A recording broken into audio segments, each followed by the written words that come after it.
ನಿಮ್ಮ ಹತ್ರ ತುಂಬಾ ಬ್ಲ್ಯಾಕ್ ಮನಿ ಇದೆಯಾ? ನಾವು ವೈಟ್ ಮನಿ ಮಾಡಿಕೊಡ್ತೀವಿ. ಹೀಗಂತ ಹೇಳಿ ಮೋಸ ಮಾಡೋಕ್ಕೆ ಹೋದವರು ವಿದ್ಯಾರಣ್ಯಪುರದ ಪೊಲೀಸರ ಅತಿಥಿಗಳಾಗಿದ್ದಾರೆ. ಎಸ್, ಚನ್ನಪಟ್ಟಣ ಮೂಲದ ಜಯಚಂದ್ರ ಅನ್ನೋರು ಬೆಂಗಳೂರಿನ ಇಂದಿರಾನಗರ ಮೂಲದ ಶ್ರೀನಿವಾಸ್ ಅನ್ನೋರಿಗೆ ಹೇಗೋ ಪರಿಚಯ ಆಗುತ್ತೆ. ಮೂಲತಃ ಈ ಶ್ರೀನಿವಾಸ್ ಮತ್ತು ಅವರ ಸ್ನೇಹಿತರು ಈ ಫೈನಾನ್ಸ್ಗೆ ದುಡ್ಡನ್ನು ಕೊಟ್ಟು ಅವರ ಬಳಿ ಅಂದರೆ ಕೊಟ್ಟಿರೋ ದುಡ್ಡನ್ನು ವಸೂಲಿ ಮಾಡೋ ಕೆಲಸವನ್ನು ಮಾಡ್ತಾ ಇರ್ತಾರೆ. ಸೊ ಈ ಜಯಚಂದ್ರ ಅನ್ನೋರ್ಗೂ ಕೂಡ ಶ್ರೀನಿವಾಸ್ ಒಂದು ಆಫರ್ ಕೊಡ್ತಾನೆ, 1 ಕೋಟಿ ಕೊಟ್ಟರೆ 20 ಲಕ್ಷ ಎಕ್ಸ್ಟ್ರಾ ಕೊಡ್ತೀವಿ ಅಂತ. ಸೊ ಇದನ್ನು ನಂಬ್ಕೊಂಡಂತಹ ಜಯಚಂದ್ರ ಓಕೆ ನಾನು ತರ್ತೀನಿ ಅಂತ ಬೆಂಗಳೂರಿಗೆ ದುಡ್ಡಿನ ಸಮೇತ ಬರ್ತಾನೆ. ಆದರೆ ಈ ಶ್ರೀನಿವಾಸ್ ಮತ್ತು ಅವನ ಸ್ನೇಹಿತರು ಇದನ್ನು ಎಕ್ಸ್ಪೆಕ್ಟ್ ಮಾಡಿರಲಿಲ್ಲ. ಯಾಕೆಂದರೆ ಇದಕ್ಕೆ ಮುಂಚೆ ಕೂಡ ಇವರು ಈ ರೀತಿಯ ಪ್ರಯತ್ನ ಪಟ್ಟು ವಿಫಲರಾಗಿರ್ತಾರೆ. ಯಾರೂ ಕೂಡ ದುಡ್ಡನ್ನು ತಂದಿರೋದಿಲ್ಲ.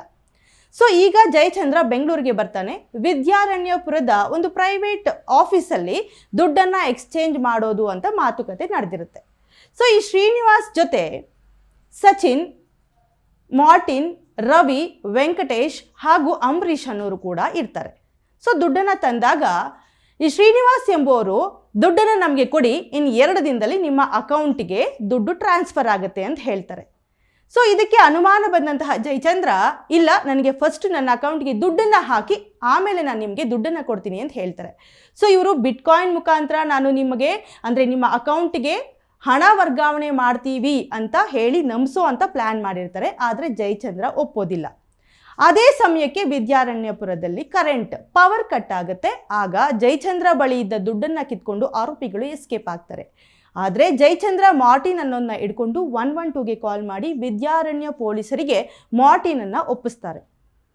ಆಗ ಅವನ ಬಳಿ 98 ಲಕ್ಷ ಸಿಗತ್ತೆ. ಸೊ 2 ಲಕ್ಷ ಮಿಸ್ ಆಗಿರುತ್ತೆ. ಆಗ ಪೊಲೀಸರು ಕಾರ್ಯಾಚರಣೆಯನ್ನು ನಡೆಸಿ ಅಂಬರೀಷ್ ಮತ್ತು ಶ್ರೀನಿವಾಸ್ನನ್ನು ಬಂಧಿಸ್ತಾರೆ.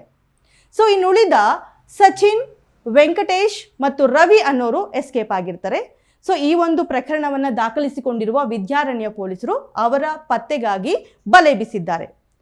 ಸೊ ಈ ಮಧ್ಯೆ ಪೊಲೀಸ್ ಇಲಾಖೆ ಈ ಒಂದು ಬಿಟ್ಕಾಯಿನ್ ಬಗ್ಗೆ ಆಗಿರಬಹುದು ಅಥವಾ 1 ಲಕ್ಷ ಕೊಟ್ಟು 2 ಲಕ್ಷ ಕೊಡ್ತೀವಿ ಅಂತ ಮೋಸ ಮಾಡುವಂತಹ ವಂಚಕರ ಬಗ್ಗೆ ಇರ್ಬೋದು, ಆನ್ಲೈನ್ ವಂಚನೆ ಬಗ್ಗೆ ಇರಬಹುದು, ಮಾಹಿತಿಯನ್ನು ನೀಡ್ತಾನೇ ಇದ್ರೂ ಕೂಡ ಈ ನಮ್ಮ ಯುವಕರು ದುರಾಸೆ, ಹಣದ ದುರಾಸೆಯಿಂದ ನಾವು ಹಣವನ್ನು ಡಬಲ್ ಮಾಡಬೇಕು ಅನ್ನೋ ದುರಾಸೆಯಿಂದ ಈ ರೀತಿಯ ಪ್ರಕರಣಗಳಲ್ಲಿ ಮೋಸ ಹೋಗ್ತಾ ಇರೋದು ನಿಜಕ್ಕೂ ವೈಪರೀತ್ಯವೇ ಸರಿ.